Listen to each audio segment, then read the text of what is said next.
L'idée de ces 45 minutes, où on verra en fonction des disponibilités de chacun, l'idée c'est de vous présenter brièvement la Fondation territoriale, du coup, qui aujourd'hui est ravie de vous proposer ce cadre de son centre de ressources qui s'appelle le Prime 44.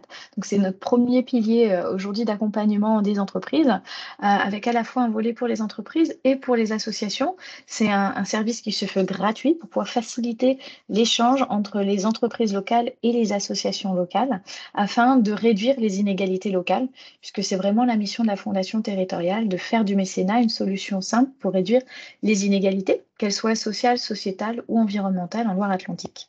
Et nos deux autres missions sont vraiment de faire du soutien au mécénat, qu'il soit financier, de compétences ou en nature, auprès d'associations locales à impact.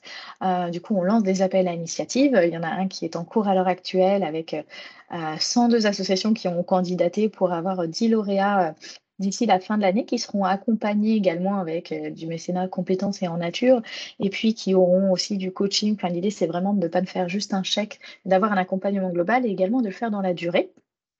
Et puis notre troisième pilier, c'est d'être cet espace de coopération et d'expérimentation, puisqu'on réunit à la fois des collectivités, des entreprises, des réseaux d'associations, des fondations et fonds de notation. Parmi ces expérimentations, il y en a deux qu'on est en train de démarrer. C'est un observatoire des inégalités locales et un agrégateur de mécénat de compétences. Je serais ravie à d'autres occasions de vous en parler plus en détail, mais voilà, je souhaitais vous présenter brièvement la fondation. Et donc, maintenant, je vais laisser la place à Oriane pour enchaîner sur la partie vraiment mécénat RSE aujourd'hui. Eh bien, merci Fanny et merci aussi pour ton invitation à ce webinaire. Je suis ravie d'être là aujourd'hui avec vous ce matin. Donc, les entreprises pour la cité, on est un réseau d'entreprises engagées dans l'innovation sociale. C'est vraiment notre cœur de métier. On a été fondé en 1986 par Claude Bébéar, le fondateur d'AXA. Qui avait déjà la volonté donc, de réunir un pool d'entreprises en France, sur le territoire national, pour s'engager en faveur de la société. Et aujourd'hui, on agit sur trois champs de compétences. Le premier étant l'égalité des chances dans l'éducation et inclusion numérique, avec un programme opérateur où on mobilise des collaborateurs d'entreprises dans des collèges et lycées et qui s'appelle Innov-Avenir. Le deuxième pilier étant celui de l'emploi et de la diversité en entreprise. Et on est par ailleurs d'ailleurs porteur de la charte de la diversité, peut-être que vous connaissez, donc, qui est un engagement volontaire des entreprises sur des engagements pour favoriser et promouvoir la diversité en entreprise. Et enfin, le mécénat et les engagements citoyens que je représente aujourd'hui, où là, nous accompagnons des entreprises mécènes, des fondations d'entreprises dans leur stratégie et leurs actions de mécénat.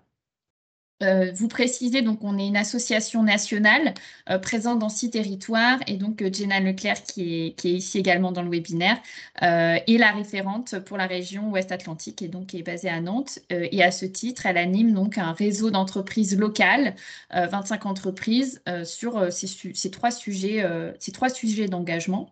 Nous avons 130 membres au niveau national et puis pour ce qui est de la charte de la diversité dont je vous ai parlé, là on a une base beaucoup plus importante de 4400, environ 4400 signataires, dont près de 200 en Loire-Atlantique. Voilà, bien sûr, je prendrai vos questions sur les entreprises pour la cité ou sur toute mon intervention à l'issue. Donc, n'hésitez pas, je ne sais pas, Fanny, peut-être soit dans le chat ou en prise de parole. Enfin, on verra, étant donné qu'on est un petit groupe. Voilà, je pense je pense que les échanges peuvent être assez fluides. Et donc, cette intervention, effectivement, vous avez vu le thème du webinaire, hein, mécénat et RSE, quelle bonne pratique, quel point de vigilance. L'objectif, c'est que je vous donne quelques indications sur ce qu'est la RSE, comment on articule mécénat et RSE, puisque vous allez voir que même si ça contribue à des objectifs communs, celui de s'engager pour la société et pour l'environnement, les modalités d'action sont un petit peu différentes, et puis quelques bonnes pratiques qui pourront bien sûr être étayées par Gilles tout à l'heure. Donc, je passe tout de suite voilà, à la RSE. Donc RSE, ça veut dire la responsabilité sociétale de l'entreprise. C'est un acronyme voilà, un petit peu barbare, mais qui commence à infuser un petit peu quand même en France et dans les entreprises, puisque ça fait quand même plusieurs années que la France est assez volontaire sur ce pilier et donc qui a mis en place différents textes, notamment des textes législatifs pour inciter les entreprises à s'engager. La RSE, c'est défini comme la responsabilité d'une organisation vis-à-vis des impacts de ses décisions et activités sur la société et sur l'environnement. Donc, vous voyez le petit schéma à droite avec les trois piliers, social, environnement, économique, je pourrais détailler juste après. Les caractéristiques de cette RSE, finalement, c'est l'engagement de votre entreprise vis-à-vis de ses parties prenantes. C'est aussi un concept très important de la RSE et vis-à-vis de vos impacts, donc sur la société, sur l'environnement de votre entreprise. À l'origine, s'engager pour la société, pour l'environnement, pour une entreprise, c'était une initiative totalement volontariste, hein. Et puis, ce que je disais, c'est que la France est venue par différents textes de loi, différentes obligations, poser certaines obligations pour certaines entreprises de reporting. Donc, quand on parle de reporting, c'est-à-dire comment l'entreprise rend compte de ses impacts, qu'ils soient négatifs ou positifs, de ses externalités donc sur le pilier social environnemental. Aujourd'hui, ce qu'il faut avoir en tête, c'est que bien que vous ne soyez pas forcément soumis à ces lois, puisque ces lois aujourd'hui, elles s'adressent principalement aux grandes entreprises, c'est-à-dire que notamment les entreprises qui ont plus de 500 salariés ou alors un chiffre d'affaires dépassant les 100 millions d'euros ou alors si vous êtes coté en bourse. Donc effectivement, ça s'adresse plutôt aux grandes entreprises. Mais bien que même si vous ne respectez pas forcément ces critères-là hein, de reporting, aujourd'hui, enfin depuis 2019, le Code civil a été modifié donc, par l'intermédiaire de la loi Pacte et il indique que aujourd'hui la société est gérée dans son intérêt social en prenant en considération les enjeux sociaux et environnementaux de son activité. Donc aujourd'hui, pour tout entrepreneur, que vous soyez solo-entrepreneur, enfin auto-entrepreneur ou que vous ayez une entreprise multinationale du CAC 40 par exemple, vous avez cette responsabilité de prendre en considération les enjeux sociaux et environnementaux de votre activité. Bien sûr, au-delà de ces obligations légales, l'objectif, c'est bien sûr d'avoir un impact hein, sur la société. Et puis, on verra certainement que Gilles pourra l'expliquer, mais la RSE, s'engager en faveur de la RSE, c'est aussi en retirer des bénéfices très concrets pour son entreprise, ses collaborateurs et toutes les parties prenantes qui la réunissent. Ce qu'il faut retenir sur la RSE également, c'est que toutes les actions que vous allez pouvoir mettre en place pour vous engager en faveur du social ou de l'environnemental, elles vont concerner le périmètre direct des activités de votre entreprise. Vous allez voir, ce sera peut-être un peu plus clair dans quelques slides avec un schéma, mais c'est-à-dire que ça va concerner vos actions, par exemple, d'achat, vos actions, bien sûr, RH, donc de ressources humaines, vos actions comment dire, dans la conduite de vos activités, dans l'impact même de vos activités, même vos clients, etc. Certains, peut-être d'entre vous, ont déjà entendu parler de certains labels. On parle notamment du label Lucie, du label Bicorp ou encore de la norme ISO 26000. Ce sont tous des initiatives, effectivement, qui ont vocation soit à labelliser, soit à être un guide pour vos actions de RSE. Notamment la norme ISO 26000, c'est vrai, est vraiment une norme de référence dans la RSE, c'est-à-dire qu'elle va vous elle va vous donner un cadre de référence pour agir à travers sept piliers d'action, d'engagement. Et puis, je l'ai mis également, puisque aujourd'hui, ça commence à infuser un petit peu parmi les entreprises, en France en tout cas, la possibilité pour les entreprises, donc depuis la loi Pacte de 2019, d'adopter une raison d'être, voire une mission sociétale, et donc d'adopter un statut de société à mission.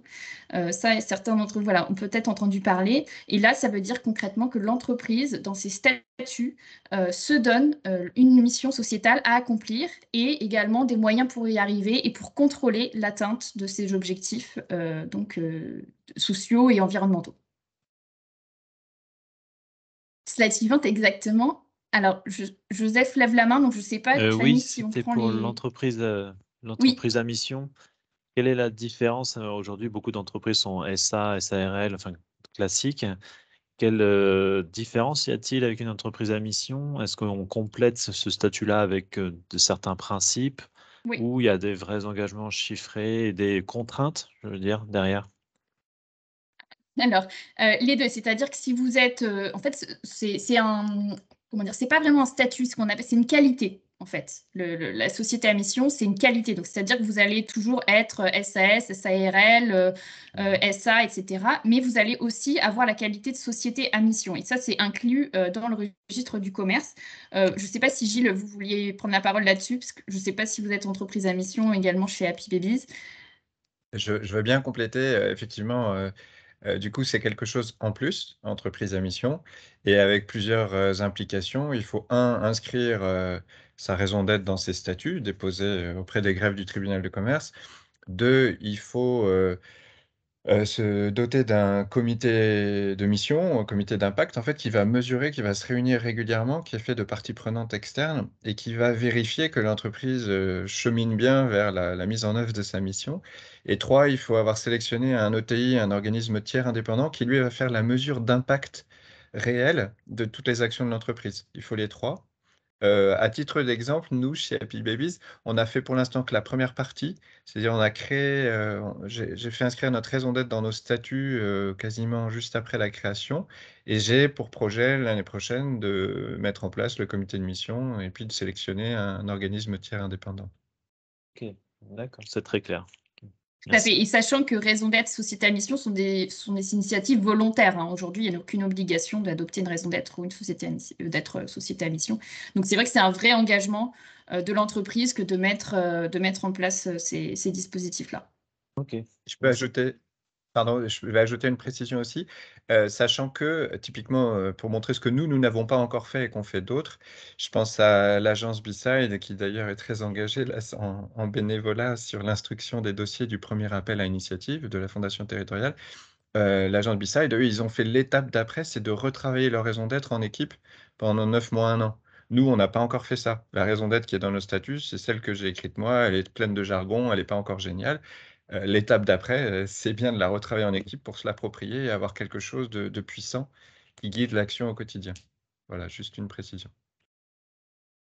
Merci Gilles. Et du coup, ça fait aussi le lien avec cette slide justement, puisque un concept, enfin une notion très importante à prendre en compte quand on veut s'engager et quand on veut mettre en place des actions de RSE dans l'entreprise, c'est bien déjà d'identifier les parties prenantes de son organisation et ensuite d'établir un dialogue avec eux pour comprendre leurs attentes et les impacts aussi que vous avez sur eux.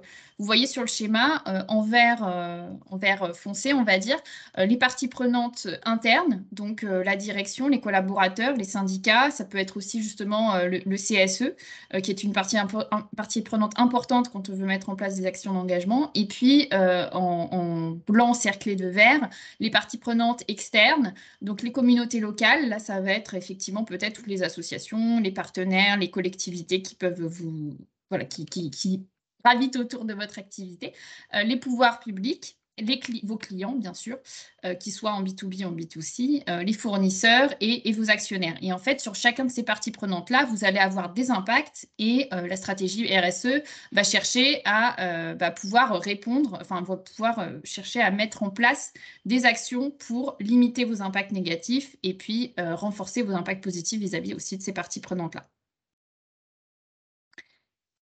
Slide suivante. Voilà. Alors, la slide est assez chargée, mais je pense, je ne sais pas Fanny, s'ils auront accès à la présentation, mais Oui, oui, bien sûr. voilà. Donc, vous aurez tout le loisir, effectivement, d'y retourner si vous le voulez. En fait, l'objectif ici, c'est de vous montrer que quand on parle de RSE, c'est vrai que c'est assez large. Je vous ai parlé de la responsabilité d'une organisation vis-à-vis de ses impacts. Les impacts, ils peuvent être vraiment de toutes sortes. Par contre, c'est vrai qu'il y a quand même certains piliers, on peut les regrouper, on va dire. Donc, le pilier économique, social, environnemental, l'ambition aussi d'agir sur son territoire, et puis toutes les notions d'éthique aussi et de gouvernance. Et donc ici, on vous a donné par exemple des exemples d'actions. Quand on parle d'économie, ça va être comment on a une relation, par exemple, éthique et responsable vis-à-vis de ses clients et de ses fournisseurs. Quand on parle du social, c'est bien sûr toute la relation que vous avez avec vos collaborateurs, comment vous prenez soin de leur qualité de vie au travail et de leur santé, par exemple. Également toutes les notions d'égalité femmes-hommes, l'environnement. Alors là, ça dépend bien sûr de votre secteur d'activité, hein, si vous êtes plutôt une entreprise de service, une entreprise industrielle, si vous êtes tout seul ou si vous avez beaucoup de sites un petit peu partout. Toujours est-il que ça va être notamment toutes les émissions carbone que vous pouvez avoir, la façon dont vous traitez vos déchets, l'impact sur la biodiversité éventuellement. Au niveau du territoire, comment vous contribuez positivement au territoire? Est-ce que vous fournissez, par exemple, auprès d'acteurs locaux? Est-ce que vous interagissez avec, par exemple, des acteurs voilà, de l'emploi en local, etc. Et puis, en gouvernance, donc là, comment vous avez un dialogue social aussi responsable avec vos syndicats sur les sujets de RSE? Et puis, tout ce qu'on évoquait, hein, comment vous pouvez transformer même votre statut avec une raison d'être ou une mission, par exemple. Et ce que vous voyez cerclé, en fait, on a identifié parmi toutes ces actions-là des actions qui peuvent plus relever du mécénat. C'est-à-dire sur chacun de ces piliers, vous allez voir que le mécénat peut se retrouver, que ce soit sur le volet environnemental, social, économique, etc. Et donc, je vais vous en donner la définition tout de suite. Donc, le mécénat, pour ceux qui ne connaîtraient pas, c'est donc un don financier en nature ou en compétence à un organisme d'intérêt général. Donc, quand on parle d'organisme d'intérêt général, hein, souvent ce sont associations, fondations, fonds de dotation. Les entreprises peuvent en faire, vous aussi en tant que particulier, bien sûr, vous pouvez en faire. À chaque fois, une incitation fiscale est proposée, je vais vous en dire un mot. Ce qu'il faut retenir sur le mécénat, en tout cas le mécénat aussi d'entreprise, c'est que quand on fait un don, en principe, aucune contrepartie ne doit être attendue de ce don. C'est-à-dire, ce n'est pas comme quand vous faites une opération de communication, vous attendez peut-être un retour sur investissement pour avoir davantage de clients. Ici, le mécénat, c'est vraiment un acte volontariste et désintéressé, en tout cas dans les textes de loi. Donc, c'est une initiative totalement volontaire. Aujourd'hui, il n'y a aucun cadre légal qui vous oblige à faire des dons, que vous soyez d'ailleurs particulier ou entreprise. Les bénéficiaires du mécénat sont toujours d'intérêt général, c'est-à-dire que vous ne pouvez pas faire de dons, par exemple, à une autre entreprise, même si c'est, par exemple, une start-up d'entrepreneuriat social. Donc, même si elle a un objectif social, si elle est gérée de manière commerciale, donc avec un statut commercial qui n'est pas celui d'une association ou d'une fondation, elle ne peut pas être bénéficiaire de votre mécénat. Le mécénat peut être en lien avec votre domaine d'activité. Par exemple, vous avez une société d'entretien d'espaces verts. Vous pouvez tout à fait soutenir des associations qui vont, par exemple, animer des jardins partagés, etc. Mais ce n'est pas obligatoire. Vous pouvez aussi, par exemple, agir pour la protection de l'enfance. Donc ça, c'est vraiment à la discrétion de chaque entreprise de choisir la cause qui lui concerne le mieux.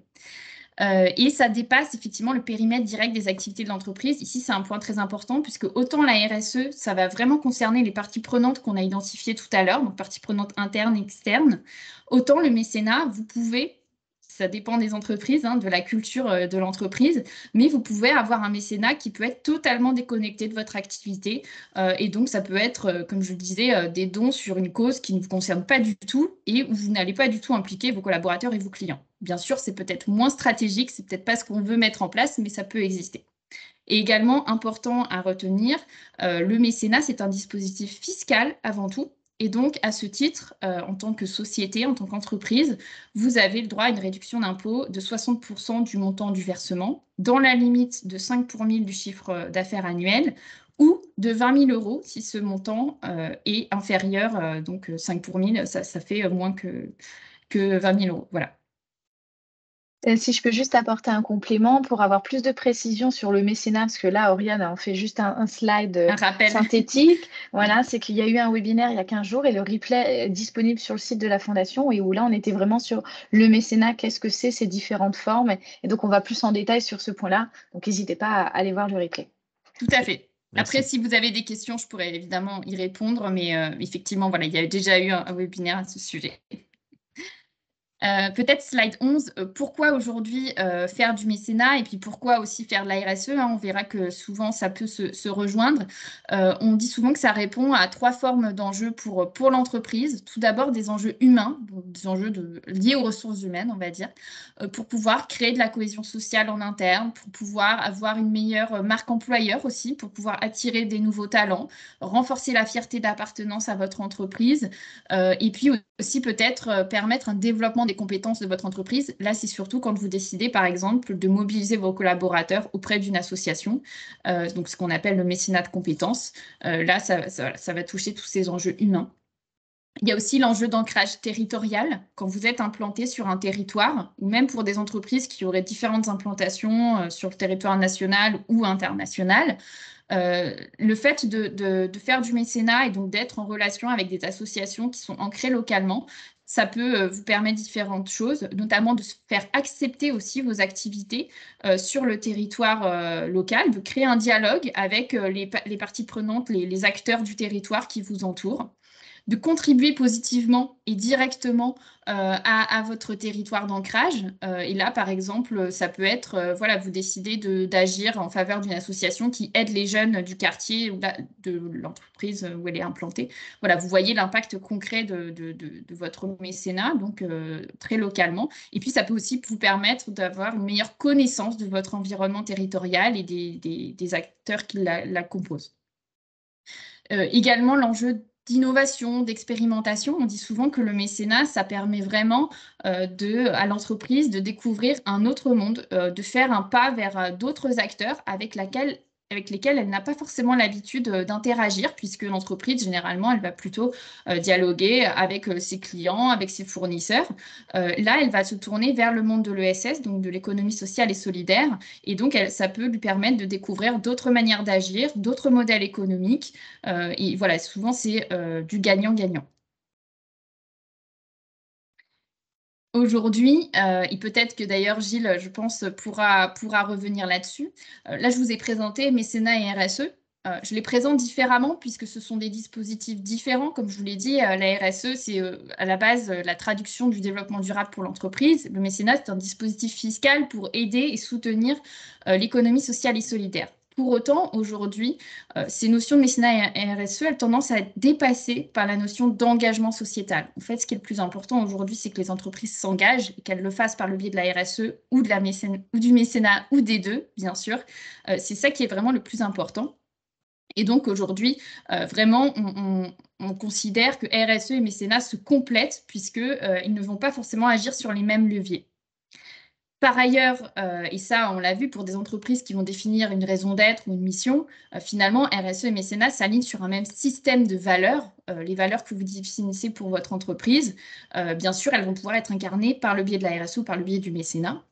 Dans tous les cas, l'implication des collaborateurs, bien sûr quand vous en avez, est vraiment une clé de succès. Gilles a commencé à le dire, hein. Par exemple, vous voulez lancer une démarche RSE, une des premières étapes, après peut-être avoir identifié vos parties prenantes et les enjeux sur lesquels vous voulez agir, c'est de créer un dialogue avec vos collaborateurs, soit pour construire la démarche ensemble, soit pour les impliquer de manière concrète pour qu'eux-mêmes prennent conscience des enjeux et puissent les mettre en place dans l'entreprise. Et pour finir, voilà, quelques bonnes pratiques et points de vigilance. Je pense qu'il est important de considérer le mécénat comme un levier de la politique d'engagement, mais pas nécessairement l'unique levier. Pourquoi? Le mécénat, c'est le soutien à des associations ou des fondations. Pour autant, ça ne va pas forcément transformer votre modèle économique. Aujourd'hui, ce qu'on veut, c'est que les entreprises s'engagent et qu'elles aient un modèle économique et social, enfin socio-économique, qui soit responsable et qui contribue positivement à la société et à l'environnement. Si les entreprises ne mettent en place que du mécénat, elles pourraient être accusées de se servir du mécénat pour compenser des effets négatifs qu'elles auraient sur le social et sur l'environnemental. Donc là, c'est aussi, attention, le mécénat ne peut pas être le fer de lance de votre politique d'engagement au total. Vous avez des impacts sociaux, environnementaux, vous avez une responsabilité et donc il faut toujours considérer mécénat et RSE dans une stratégie globale d'engagement. Également important, quand vous faites du mécénat, de formaliser clairement les objectifs et le périmètre de vos actions de mécénat. Là aussi, pour vraiment que ça soit clair. C'est-à-dire que le mécénat ne doit pas servir les objectifs commerciaux de l'entreprise. Ça, c'est très, très important, puisque si vous ne respectez pas ces frontières entre mécénat et business, vos actions de mécénat, enfin votre réduction d'impôt peut être reconsidérée par les autorités fiscales et donc vous perdez finalement ce bénéfice fiscal. Si je peux rajouter là, c'est souvent l'amalgame qu'on fait entre mécénat et sponsoring ou mécénat et parrainage, et où là, il y a vraiment une différence. Tout à fait. Et pour vous citer un exemple peut-être un peu plus local, la Banque Populaire Grand Ouest, elle va par exemple être sponsor du bateau de Armelle Lecléache sur la route du Rhum. Donc là, vraiment, elle va en tirer un bénéfice d'image, hein, puisqu'elle va avoir son logo sur les voiles, sur tous les documents de communication. Donc là, c'est un objectif commercial. Pour autant, elle va aussi faire du mécénat de manière désintéressée via sa fondation et son fonds de dotation Banque Populaire Grand Ouest. Voilà. L'objectif, c'est toujours aussi d'apporter de la transparence à votre démarche. Pourquoi vous vous engagez, auprès de qui et via quelles actions, et surtout que vous vous donniez un plan d'action d'amélioration continue. L'objectif, c'est pas forcément que vous soyez engagé, super engagé dès le départ, que vous ayez atteint tous vos objectifs, c'est tout simplement de vous donner un plan d'action pour réussir d'ici 1, 2, 3, 4 ans à atteindre certains objectifs d'amélioration et donc à en mesurer les résultats et les impacts à la fois sur vos actions d'ailleurs de mécénat ou du RSE, tout simplement. Et il me semble voilà, que je passe la parole à Gilles. Oui, merci beaucoup, Rayane. N'hésitez pas à ce stade, peut-être juste avant qu'on passe la parole à Gilles, si vous avez déjà des questions sur les éléments qui ont été présentés par Oriane. Donc là-dessus, n'hésitez pas à mettre la caméra ou pas, à activer votre micro, poser des questions dans la conversation. C'est clair, merci beaucoup. Bonjour, moi aussi c'est très clair et j'en profitais pour dire que j'ai trouvé un moyen de vous retrouver en son et en image. Parfait, Émilie. Merci. Très bien. Eh ben, on va laisser la parole à Gilles. Donc Gilles qui est dirigeant de Happy Babies et qui va nous partager justement concrètement en tant que PME locale son engagement et comment il fait lien évident entre mécénat et RSE. Je te laisse la parole, Gilles. Peut-être tu peux remettre la page d'avant, elle est plus intéressante que ma photo et les bonnes pratiques. Oui, du coup, moi je dirige Happy Babies. C'est juste pour partager une expérience, hein. Il y a d'autres entreprises qui font beaucoup plus que nous. Moi, j'avais une conviction dès le départ quand j'ai créé l'entreprise il y a 6-7 ans, c'est que c'est possible d'être tout petit et d'avoir une démarche native dès le départ. Concrètement, nous créons des crèches qui se veulent à forte valeur humaine ajoutée et j'ai une vision très écosystème, en fait, des projets d'entreprise. Moi, je ne sais pas imaginer une création d'entreprise sans des liens très forts avec le territoire où elle s'installe. Et du coup, dès le départ, sur la partie crèche, je m'étais dit, chaque fois que nous implantons une crèche quelque part, il faudra que nous soutenions des associations qui préexistent autour de la crèche et qui font du bon boulot dans le champ de l'enfance et la parentalité. C'est pour ça que sur notre première crèche, que certains d'entre vous connaissent à Saint-Herblain, on est à côté de Bellevue et nous avons choisi de donner une toute petite partie, hein, de nos bénéfices. On donnait, je crois, c'est 1 600 € par an à l'association Regards qui fait un super travail de lutte contre le décrochage scolaire à Bellevue. Et ça vient illustrer quelque chose qu'expliquait Oriane tout à l'heure, c'est qu'à mes yeux, effectivement, le mécénat peut être complètement décorrélé de l'activité de l'entreprise, mais j'avoue que pour moi, ça n'a aucun sens. Moi, je vois plutôt le mécénat comme un prolongement évident et naturel d'un plan d'action RSE. C'est-à-dire, nous, on a une démarche globale et à un moment, l'argent qu'on va dépenser sous forme de mécénat, parce que pour l'instant, on fait surtout du mécénat financier, il doit être dans le prolongement de ça. Donc nous, on choisit que des associations qui œuvrent dans le champ soit de l'enfance, soit de la parentalité. Donc typiquement, on va soutenir Regarde sa belle-vue et pour les 2 autres crèches à Rezé et à Clisson, là, ça n'avait pas de sens, il n'y avait pas de lien avec Regards. Donc on s'est rapproché d'un acteur avec un impact plus département et on s'est rapproché de Parrain par 1000 qui fait un magnifique travail de proposer à des enfants issus de milieux plus défavorisés, ça leur propose une ouverture sur le monde parce que ça la met en relation avec un parrain ou une marraine qui sont accompagnés, sélectionnés par l'association et qui vont avoir 2 rendez-vous par mois avec l'enfant dont ils sont parrains ou marraines et lui proposer d'aller, je ne sais pas, à la fête foraine, au musée, une sortie pique-nique au parc, tout ce que vous voulez. Donc nous, c'est les deux associations qu'on soutient. Mais voilà, peut-être qu'après, on peut le faire plus dans le débat. Moi, sur les points clés qui me semblent importants, c'est que ce n'est pas du tout lié à la taille de l'entreprise.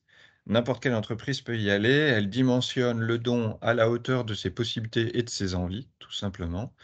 Elle peut choisir de le faire de manière, soit le dirigeant, il ou elle, il va tout seul, soit il implique ses collaborateurs.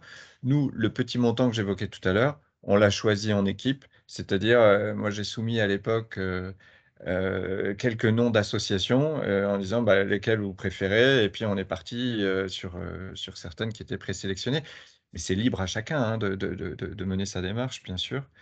Et puis pour préciser un autre point, c'est que nous, du coup, on est parti sur le mécénat financier et on commence peu à peu à aller vers le mécénat de compétences. Par exemple, j'ai demandé à Parrain par Mille d'intervenir à notre dernier séminaire d'entreprise. Donc chez nous, ça s'appelle une journée pédagogique. Et donc, il y avait une séquence d'1 heure où ils sont venus témoigner de leur action, expliquer quels étaient leurs enjeux, de quoi ils avaient besoin. Ils ont notamment besoin de beaucoup de parrains et de marraines aujourd'hui. Ils ont plus d'enfants en demande de parrains marraines que de parrains marraines. Le Covid a entraîné un petit repli sur soi de certains. Et du coup, ils pourraient avoir un impact beaucoup plus grand sur le territoire s'ils avaient plus d'adultes qui sont prêts à s'impliquer. Donc c'est pour ça que moi j'ai demandé à Parrain par Mille de venir témoigner. Et d'ailleurs, il y a quelques collaborateurs qui ont levé la main suite à la présentation pour du coup rentrer dans le cursus de sélection pour être parrain marraine. Donc pour l'instant, c'est informel. Et puis on verra bien, peut-être que si la démarche prend de l'ampleur, peut-être que ça deviendra un mécénat de compétences en tant que tel, puisqu'aujourd'hui, nous ne faisons que du mécénat financier. Est-ce que ça appelle des questions, des précisions, ou sinon on peut rentrer dans l'échange peut-être?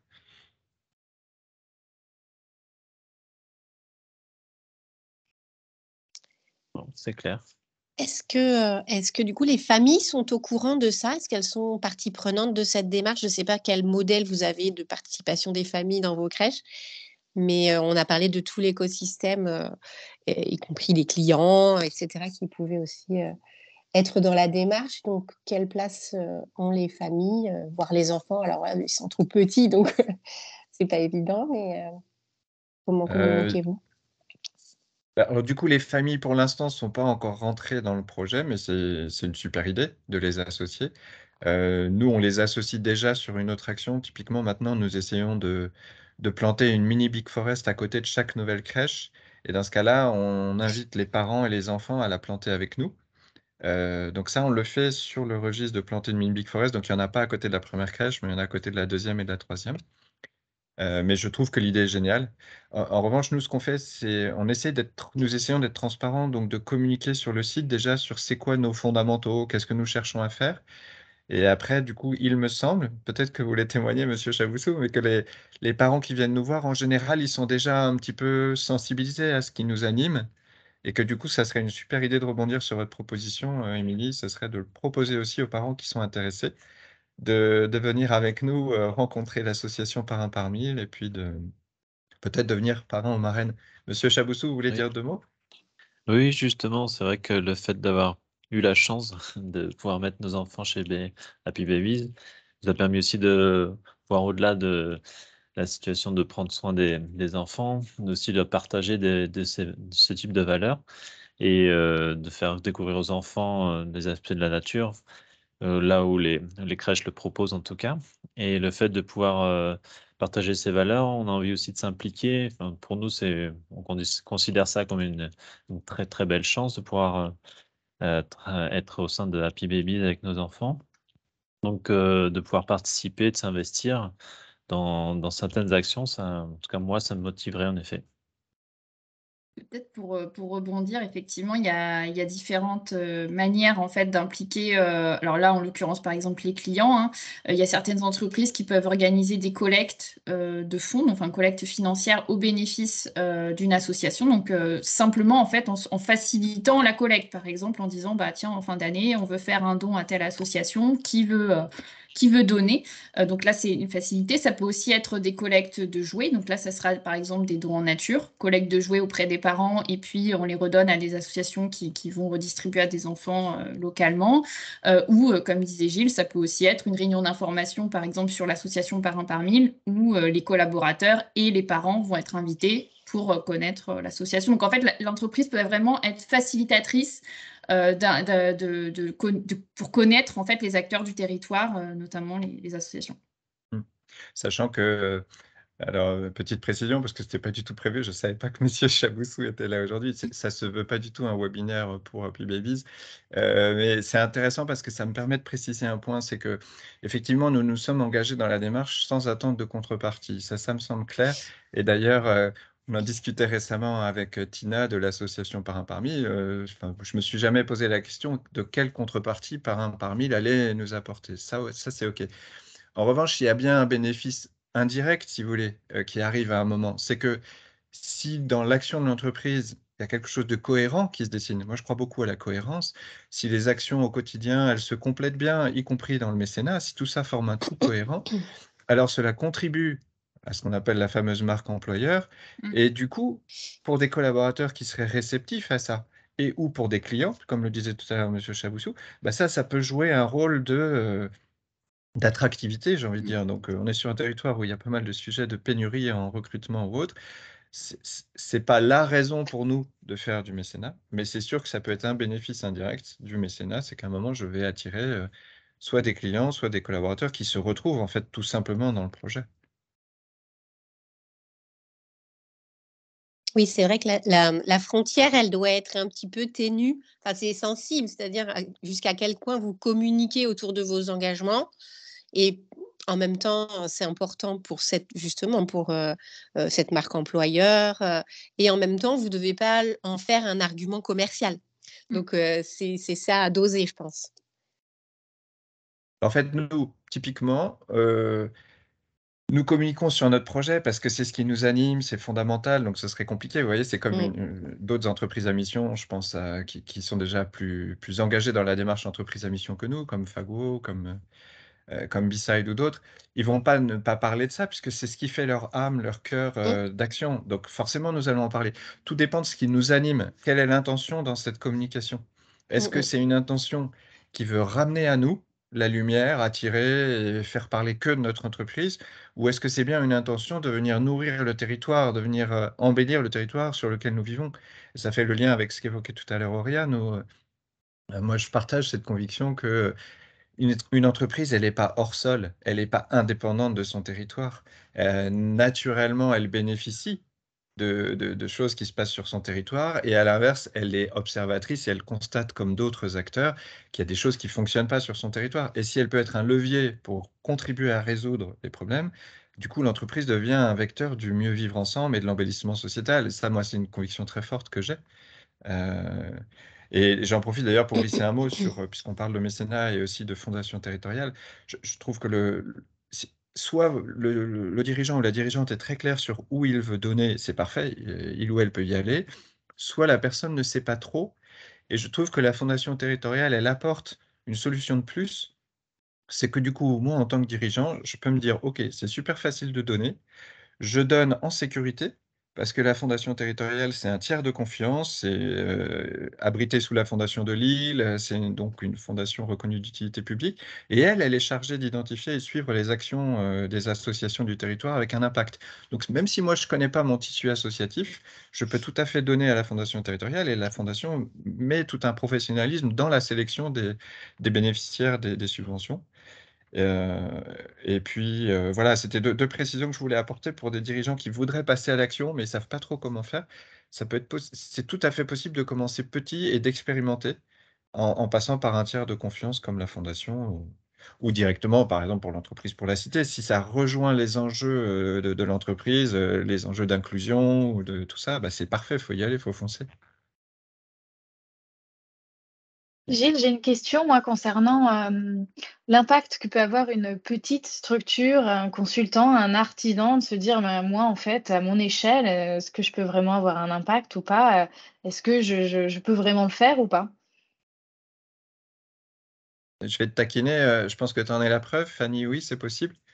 Si je reviens à la genèse de la fondation territoriale, et ben, c'est toi qui t'es levé un matin, il y a maintenant plus un an et demi, et qui est parti sur un projet d'embellissement sociétal qui te tenait à cœur. Alors, c'est pas pour ça que tu poses la question, mais je trouve que je fais exprès de renvoyer la lumière vers toi sur la réponse. c'est que c'est la persévérance qui a fait qu'au bout d'un moment, ce qui était une action individuelle est devenu une action collective. Et aujourd'hui, la Fondation territoriale fédère 34 structures. Voilà. Pour moi, c'est exactement la même chose pour un consultant formateur ou un indépendant. C'est que quand nous commençons l'action, quand nous la lançons, nous n'avons aucune idée de jusqu'où elle va nous emmener. Alors c'est sûr, nous ne sommes pas obligés de la démarrer tout seul. Si déjà il y a 2-3 liens à établir dès le départ, c'est super. Mais je pense qu'il ne faut pas se freiner ou s'interdire d'agir parce qu'au départ, c'est plutôt une intention individuelle. Moi, je suis convaincu que s'il y a une vraie énergie, une vraie envie d'y aller, ça va bouger des choses et peu à peu, ça va permettre des rencontres. Je vais croiser le chemin d'autres personnes déjà engagées sur le territoire et peu à peu, si mon projet il a sa place, il va se concrétiser grâce à la collaboration.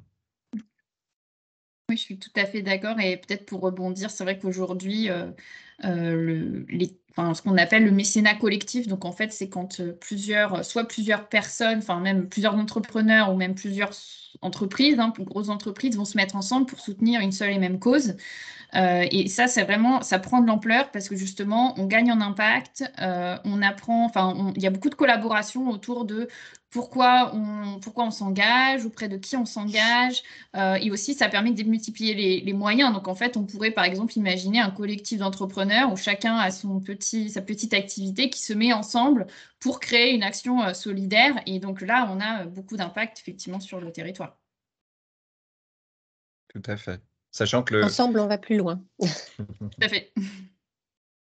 Sachant qu'un autre point positif à mes yeux, du don auprès d'un organisme qui est déjà, reconnu d'utilité publique, comme, les acteurs qui sont présents là sur le webinaire, c'est que le sens du don dans ce cas-là, pour moi, il est double. C'est que, vous êtes sûr que, du coup, le don que vous faites, il est cohérent avec l'action de votre entreprise, d'accord? Il la prolonge, vous l'avez réfléchi en équipe, ça prolonge ça, donc forcément, ça a du sens.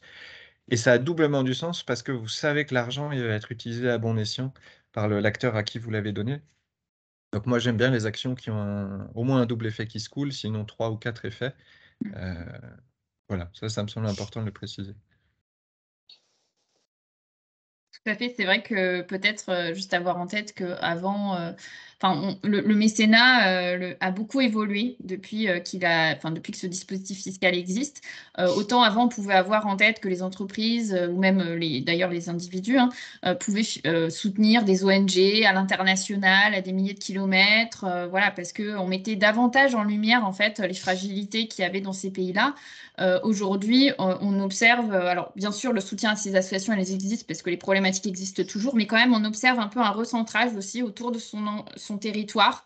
Le Covid y a aidé aussi, hein. Beaucoup d'entreprises ont voulu agir aux côtés, en proximité, puisque c'était là où étaient vraiment les enjeux, et tout le monde y était confronté. Et donc, c'est vrai qu'on a les entreprises aujourd'hui ont cette envie de se dire, on agit et on voit concrètement l'impact de nos actions à côté de chez nous. Et Fanny, je pense que je t'ai coupé tout à l'heure. Ah non, Non, non, non. non, ça va. D'accord.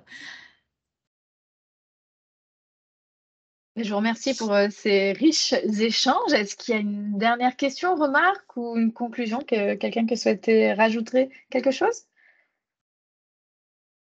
Non, moi juste, je vais récupérer la présentation, en tout cas, et la proposer au prochain CSE et à notre président. Là, on est 330 personnes, nous, mais répartis sur la France.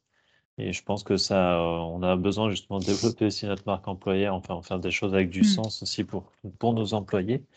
Et puis aussi, comme vous le disiez, Oriane, attirer des talents qui peuvent être sensibles à ces éléments, qui est pour moi, en tout cas, aussi très important dans une entreprise. Donc voilà, je me permettrai de faire passer le message avec, avec vous. Avec plaisir. On a perdu notre animatrice. Émilie, vous Alice. vouliez ajouter Elle est quelque partie. chose ou Jenna? Moi, merci beaucoup, c'est très clair. Je vois avec ma mini-entreprise comment je peux aussi contribuer à tout ça. Et puis, j'ai aussi des étudiants. Et donc, je pense que je vais pouvoir leur transmettre pas mal de choses sur ces sujets. Ouais, et moi, C'est très clair. Voire même vous demander peut-être d'intervenir d'une façon ou d'une autre auprès d'étudiants. Ça peut être bien de diffuser le message aussi. Et moi, si j'avais un mot de conclusion, en tout cas, ce que je retiens, c'est un peu l'idée de notre réseau, hein. Notre réseau, c'est mettre plusieurs entreprises ensemble pour les faire avancer sur leur engagement sociétal, sur la question du mécénat, mais pas que. Le faire ensemble, il est important. C'est aussi ce qu'apporte la Fondation territoriale 44. Voilà, qu'on fasse avec d'autres entreprises, qu'on fasse avec des parties prenantes comme la Fondation territoriale 4, qu'on le fasse avec tes équipes. Voilà, c'est important que ce soit des politiques qui ne soient pas des politiques portées tout seul. Donc le faire ensemble, il est d'autant plus important et impactant. Surtout que en ce moment, il y a de plus en plus d'opérations où il y a de grands mécènes associés. Nous, on a fait une opération avec la Banque populaire, avec le Fonds de solidarité Grand Ouest, et là, la Fondation territoriale travaille aussi avec un grand mécène, Malakoff Humanis, sur le premier appel à initiative. Pour un dirigeant d'entreprise, c'est hyper encourageant parce que vous vous dites, bah, mettons que je vais donner des chiffres. Mettons que je donne 2 500 €. Après réduction fiscale, je sais que ça me coûte 1 000 € net, d'accord? Ça coûte 1 000 € net à l'entreprise. Maintenant, le grand mécène, il va abonder les 2 500 € que moi je vais donner. Donc, au total, on aura donné 5 000 € à l'association qui va être destinataire du don, et à mon entreprise, ça aura coûté 1 000 €. Donc, il y a quand même un rapport de 1 à 5 qui est super encourageant en se disant, je fais une différence. Ça revient à votre question de tout à l'heure, Oriane. Même tout seul, entre guillemets, je fais une différence grâce aux grands mécènes qui, de plus en plus, Mm. font des campagnes d'abondement sur des campagnes de solidarité comme ça.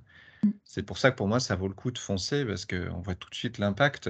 5 000 € pour une association, pour vous donner un exemple, par 1000, pour pouvoir doubler leur impact et passer de 150 enfants accompagnés à 300 sur le territoire de Loire-Atlantique. Ils avaient besoin de recruter une personne.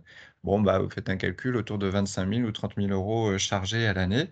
Bon, bah, 5 000 € déjà, vous aidez peu à peu à créer ce qui sera au début un temps partiel. Puis, donc, c'est hyper motivant parce que vous voyez la retombée immédiate du don.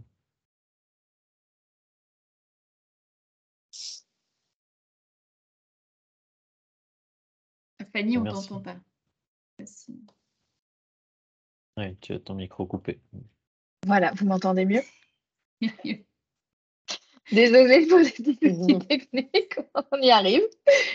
Du coup, je voulais juste vous partager ce dernier slide sur ces belles conclusions de Gilles et c'est plutôt ces perspectives que je trouve très riches. Du coup, pour retrouver les ressources des entreprises pour la cité qui ont beaucoup d'informations à nous partager et qu'on pourra relayer aussi sur le centre de ressources de la Fondation territoriale, avec une web zone du mécénat d'entreprise sur le site Mécénova, le panorama des fondations et des fonds de dotation. Fait par des entreprises. Fait par les entreprises, merci. Ouais, Une étude sur les entreprises engagées, les nouvelles frontières de la RSE et du mécénat. Ça, c'est un observatoire de la philanthropie qui est édité, c'est chaque année, je crois, par la Fondation de France. Oui. Oui, chaque année une thématique un peu différente et c'est vrai que celle-ci est particulièrement intéressante parce que justement ils observent les points de convergence et de différence entre RSE et mécénat.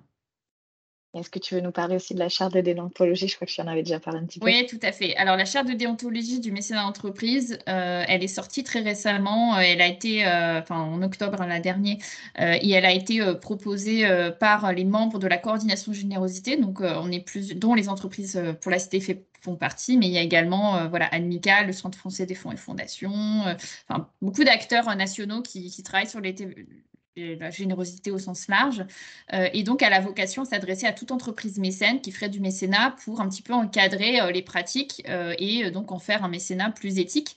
Elle est davantage, c'est vrai, à destination peut-être des grandes entreprises. Pourquoi? Parce que dans les pratiques, forcément, certaines ont davantage formalisé, mais pour autant, on considère que c'est vraiment un document d'inspiration pour toute entreprise mécène. Et donc, ça peut être intéressant que vous regardiez un petit peu à quoi peut ressembler un mécénat éthique et responsable. Voilà, tout simplement. Merci Oriane. Et je vous invite aussi à rejoindre le point ressources et infos du mécénat, le centre de ressources de la Fondation territoriale. Vous pouvez retrouver le prochain webinaire. Donc là, on était sur le numéro 2 de la série. Le 3e sera le 15 décembre à 13h30 et on sera sur le BABA juridique pour en savoir plus un petit peu sur les engagements de l'association, de l'entreprise, peut-être la convention qui n'est pas obligatoire mais qui est vraiment recommandée. Je vous invite aussi à retrouver notre premier podcast qui a été lancé hier, où on a vraiment un regard croisé entre une association et une entreprise. Et je trouve que c'est Gilles Delarose et Parrain Parmi dont il parlait. Et puis la possibilité de vous engager avec différentes possibilités comme participer à un atelier de co-développement. Et n'hésitez pas surtout, si vous voulez en savoir plus, à nous contacter et à nous retrouver sur le site de la Fondation territoriale. Je vous remercie encore pour votre temps et je vous souhaite une belle journée. Merci Merci à tous. beaucoup à vous. Merci. Au revoir, très belle Très belle journée. journée. Au Au revoir. revoir, Au merci. revoir. Au revoir.